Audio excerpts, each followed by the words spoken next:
Hello everyone, and welcome back to the channel. I hope you're having an amazing day wherever you are. Today we're diving into an emotional new chapter that changes everything. The young CEO has finally awakened, but there's one heartbreaking twist. He can no longer remember Tieu Lac or their little daughter. Why do two familiar names keep haunting his mind? And why does every attempt to remember leave him in unbearable pain? Has he truly forgotten the family he once loved, or is someone hiding the truth from him? Stay with us until the very end to discover the shocking secret that could change all of their lives forever. And if you enjoy emotional family dramas filled with suspense and unforgettable twists, don't forget to subscribe to the channel and turn on notifications so you never miss our next story. The morning sky above the city was still covered in a soft grey haze. Gentle sunlight filtered through the massive hospital windows, falling across the pale face of the young CEO. The steady rhythm of the heart monitor echoed through the quiet ICU. Beep, beep, beep. His eyelids slowly lifted. This time, his eyes were no longer cloudy, they were focused. He stared silently at the white ceiling for several long moments before slowly turning his head toward the room.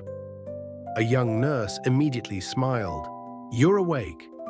I'll call the doctors." Only a few minutes later, a team of neurologists hurried inside. One checked his pupils, another examined his reflexes. The senior doctor looked pleased. "Your consciousness has improved significantly. Do you know who you are?" The young CEO nodded weakly. I'm the CEO of the company. I remember." The doctors exchanged hopeful glances. "Good. Can you tell us your full name?" Without hesitation, he answered perfectly. Every word was clear. The doctor smiled. "Excellent. Now, do you remember how the accident happened?" The CEO slowly closed his eyes. Fragments of broken memories flashed through his mind. Rain, blinding headlights, the sound of screeching tires, then nothing, just darkness. He opened his eyes again. I can't remember." The doctor quickly wrote something on his chart. "That's completely normal. You suffered a severe head injury. Your memory may return gradually." Then came another question. "Do you remember your family?" The room suddenly became very quiet. The CEO didn't answer immediately. Instead, a strange feeling rose inside him. There were two names, two incredibly familiar names. They felt so close, so important, almost within reach. But every time he tried to grab them, his head began to pound. He frowned, his fingers unconsciously tightened around the blanket. Someone meant everything to him. No, two people. One was an adult, the other was very small. Who were they? He squeezed his eyes shut, trying harder, trying to force the memories back. Suddenly, a sharp pain exploded through his temples. He grabbed his head. The monitor immediately began beeping faster. One doctor stepped forward. "Stop. Don't force yourself. Your brain is still healing." The pain slowly eased, but those two names refused to disappear. His lips moved almost unconsciously. "Tai. La." The room fell silent. Then another broken sound escaped. "Guy." Nothing more, like pieces of a dream slipping through his fingers. The senior neurologist quietly turned toward his mother. "This is fragmented memory. Certain memories still exist, but the neural connections haven't fully recovered. If he forces himself to remember, it may trigger severe headaches." His mother nodded silently, but inside, her heart was racing. She knew exactly whose names he was trying to remember. Tieu Lac and their little daughter. After the doctors left, only mother and son remained. The room became quiet again. The CEO stared toward the window. "I feel like I've forgotten something very important." His mother slowly turned around. You've only just regained consciousness. Don't think too much. He slowly shook his head. No. There were people. 2 people. They mattered to me.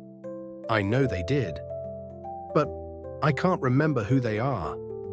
For the first time, his mother's expression wavered. She lowered her eyes, took a deep breath, then finally spoke. There was a woman. The CEO looked up immediately. Who was she? His mother remained silent for several long seconds. Those few seconds felt heavier than anything she had ever carried. Deep inside, she knew one sentence could change everything. Yet, she still chose to lie. When you had the accident, she left. The CEO froze. Left? His mother nodded slowly. She took her daughter and disappeared. He stared at her. Something inside his chest tightened. It wasn't a memory. It was a feeling, a deep, empty ache. He swallowed. Why? His mother answered softly. She believed you had lost everything. Your company. Your future. She didn't want to wait anymore. She decided to leave. Every word sounded calm, carefully controlled, yet each sentence cut deeper than the last. The CEO lowered his head. The headache returned. Worse this time, he desperately searched his mind, trying to see her face, trying to hear her voice, but there was only fog, only pain, only emptiness. Finally, he whispered, "What? Was her name?" His mother stopped breathing for a moment. If she said those 2 words, Tieu Lac, everything might begin coming back. After a long silence, she forced herself to answer, "It doesn't matter anymore. She made her choice. You should forget her." The CEO didn't respond. He simply turned toward the hospital window. Outside, the morning sky looked peaceful. Inside, he felt as though someone had torn away a piece of his soul, a piece so precious. He couldn't even remember what it was. At that very same moment, across the hospital courtyard, behind a line of tall trees, a woman stood quietly beneath the shade. It was Tieu Lac. She had arrived before sunrise, not because she expected to see him. She already knew. She would never be allowed inside. She only wanted one thing: to know that he was alive. Through the 3rd-floor window, she saw him sitting up in bed. He could drink water on his own now. He could speak. His face finally had some color again. A tiny smile appeared on her lips. The first genuine smile she had worn in weeks. At the same time, tears slowly rolled down her cheeks. "You're getting better. That's enough for me." Just then, a nurse walked through the courtyard. Tieu Lac quickly lowered the brim of her hat. She couldn't let anyone recognize her, especially not his mother. If she discovered Tieu Lac was still coming every day, everything would become even more difficult. So she remained hidden beneath the trees. Every morning, at exactly the same hour, she would quietly look toward that single hospital window, watch him from afar, then leave without making a sound, without letting him know she had ever been there. Because all she wished for now was for him to recover safely, even if the woman standing beside him could no longer be her. The room remained silent long after their conversation ended. The CEO sat motionless, staring out the hospital window. Somewhere deep inside, his heart insisted that someone was missing, someone he should have been protecting, someone he should have been searching for. But no matter how hard he tried, he couldn't remember. Only the pain remained. Later that afternoon, his attending physician returned with the latest examination results. "Your physical recovery is progressing very well. You'll begin rehabilitation tomorrow." The CEO nodded absent-mindedly. The doctor smiled. "You're lucky. Most patients with injuries like yours need much longer before they can even sit up." The CEO forced a faint smile. Yet his thoughts were elsewhere. After a long silence, he quietly asked, "Doctor, is it possible to forget someone without forgetting that you loved them?" The doctor's expression softened. "It happens. Traumatic brain injuries don't always erase memories equally. Sometimes you forget the face, but your heart remembers the feeling. You know someone is missing. You simply can't reach the memory." The CEO slowly lowered his eyes. That explanation somehow hurt even more, because it perfectly described what he was feeling. That evening, his mother entered the room carrying a bowl of soup. "You should eat. You need your strength." The CEO accepted the spoon without protest. Halfway through the meal, he suddenly stopped. "Mother." She looked up. "Yes?" "I don't know why, but every time I close my eyes, I hear laughter. A little girl laughing." His mother's hand froze. "I can't see her face. I don't know her name, but I feel like I promised her something." His mother quietly set the bowl down. She forced herself to remain calm. "Dreams. That's all they are. Your brain is healing." The CEO wasn't convinced. "It doesn't feel like a dream. It feels real." She reached over and gently squeezed his shoulder. "Don't chase memories that only bring pain. The people who truly cared about you, they're still here." He looked at her for a long moment, then slowly nodded. But inside, something refused to believe her. Miles away, life in the mountain village continued. The strawberry fields were once again filled with workers. Children ran along the narrow dirt paths. The warehouse was busy preparing shipments. Everything looked normal, yet everyone knew something precious was missing. Tieu Lac worked quietly from sunrise until dusk. She smiled whenever someone spoke to her. She thanked everyone politely. She never complained. But the warmth that once filled her eyes had disappeared. Old Farmer Min watched her silently. Finally, he walked over. "You don't have to force yourself." Tieu Lac smiled faintly. "If I stop working, I'll think about him. And if I keep thinking, I won't be able to stand." The old farmer sighed. He had no words to comfort her. Every evening, after finishing work, Tieu Lac boarded the last bus to the city. She carried nothing except a small backpack.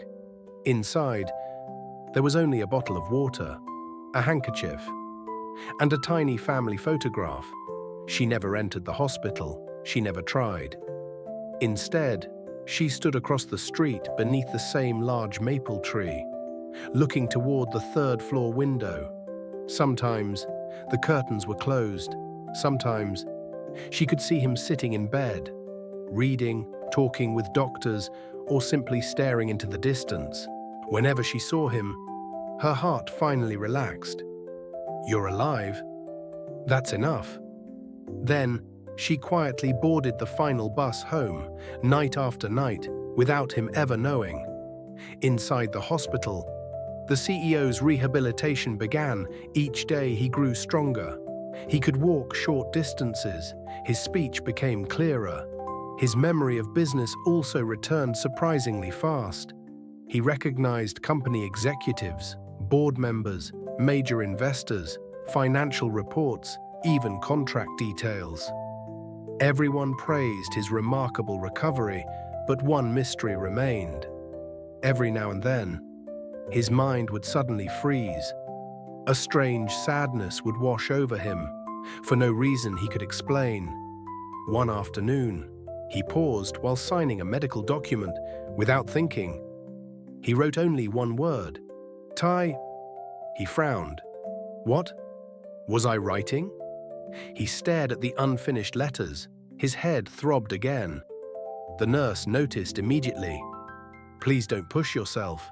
He quietly crossed out the letters, but he couldn't stop looking at them. Why did his hand write them on its own? That same afternoon, his mother stood outside the room speaking with the neurologist. The memory loss appears selective. Certain emotional memories are deeply buried. They may return suddenly. She looked concerned. Can they stay forgotten? The doctor hesitated. It's possible. But highly emotional memories usually find their way back, sometimes through a familiar voice, a place, a photograph, or someone they deeply loved. His mother slowly closed her eyes. Those words echoed inside her mind, someone they deeply loved. Meanwhile, across the street, hidden beneath the familiar maple tree, Tieu Lac stood watching the hospital window once again. The evening breeze gently lifted her hair. She saw him walking for the first time, slowly, carefully, supported only by a cane. A joyful smile finally appeared on her face. "You can walk again," she whispered through tears. "I'm so proud of you." She never noticed. Someone else was watching her on the opposite sidewalk. A middle-aged man wearing a dark suit lowered his sunglasses. He had been observing her for several days. He quietly picked up his phone. "Chairman, I've found her. Miss Tieu Lac has been coming to the hospital every evening. She never goes inside. She only watches him from a distance." There was silence on the other end of the line. Then a calm but cold voice answered, "Keep watching. Do not let the young CEO see her." The call ended. The man slipped the phone back into his pocket. His eyes never left Tieu Lac. He wasn't one of the hospital guards. He wasn't one of the family's bodyguards either. He worked for someone else, someone inside the company, someone who feared only one thing. The day the CEO remembered everything, and in the shadows, a far greater conspiracy had already begun. After surviving a devastating accident, the young CEO finally wakes up, but something heartbreaking has changed. He can no longer remember Tieu Lac or their little daughter. Although two familiar names continue to echo in his mind, every attempt to recover those memories causes unbearable headaches. Taking advantage of his condition, his mother tells him a cruel lie. Tieu Lac supposedly abandoned him and took their daughter away when he was fighting for his life. Hurt and confused, the CEO begins to believe that the woman he once loved chose to leave him at his weakest moment. Meanwhile, Tieu Lac knows nothing about the lie. She continues traveling to the hospital in secret, watching him recover from a distance without ever letting him see her. But someone inside the company has discovered her visits, and they are determined to prevent the CEO from remembering the truth.